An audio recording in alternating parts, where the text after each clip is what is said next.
Museu de Arte do Rio apresenta Casa Carioca.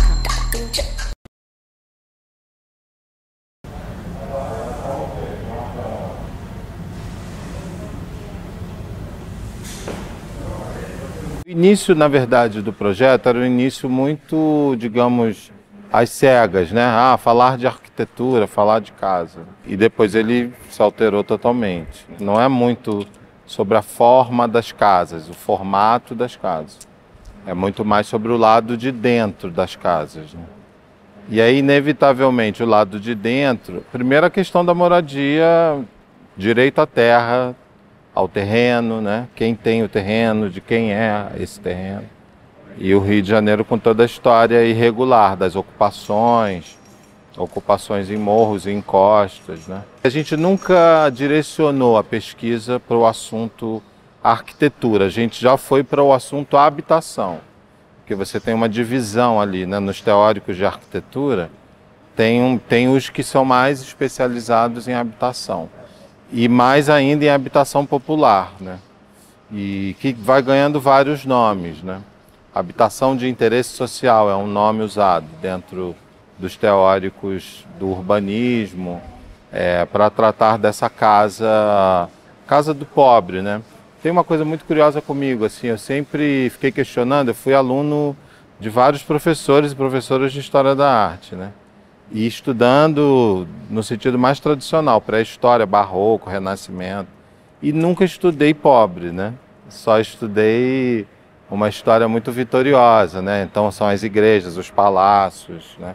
E a casa do pobre, a casa das pessoas, né? Ela nunca entrou muito nessa lógica. Hoje dou aula de História da Arte e isso é uma cobrança, não tem como você não falar, né? Não tratar dessas relações.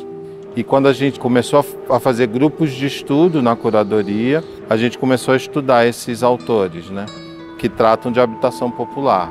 E aí a gente foi chegando, primeira coisa foi essa história que a gente tem repetido, né, de que 85% das casas são autoconstruídas no Brasil. Então eu acho que é uma exposição que fala muito da ideia de autoconstrução, né? São saberes que não entram nos catálogos, nas lógicas, naquilo que se ensina, né, exatamente. Então a gente foi vendo que na pesquisa a habitação social tinha uma história que não era a história da arquitetura, não era a história dos estilos arquitetônicos. E aí a gente seguiu esse viés da habitação popular, né?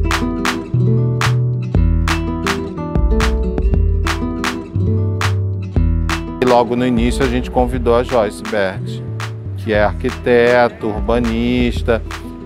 Ela chega por conta do assunto também, que é um assunto posicionado, né? O empoderamento negro e, no caso dela, o empoderamento da mulher negra. Quando eu recebi o convite do Marcelo, eu tomei um susto, né? Porque eu nunca tinha pensado nesse tipo de trabalho de curadoria, apesar de criar conteúdo para rede social, onde, de alguma forma, eu faço um trabalho de seleção do que eu vou levar para as pessoas que me acompanham ou não. O seminário foi bem bacana, porque eu acho que ele foi um divisor de águas no direcionamento que a gente queria dar, né? O seminário teve participações importantes de pessoas com muita experiência prática e acadêmica.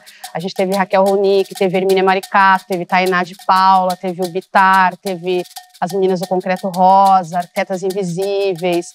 Então, houve um direcionamento político sobre a questão do morar. E é nesse ponto que eu gostaria de ter chegado, né? E não sabia exatamente como, então o seminário abriu o caminho para isso. E aí a turma embarcou e viu que era por aí mesmo, porque era um anseio de todo mundo, que tinha ali uma opinião meio coletiva de que não dá para você abordar o morar sem um enfoque político das questões sociais que envolve o morar, de como o morar é privilégio, né? É privilégio de classe, também é privilégio de gênero. Então não tinha como você passar por esse histórico sem trazer isso.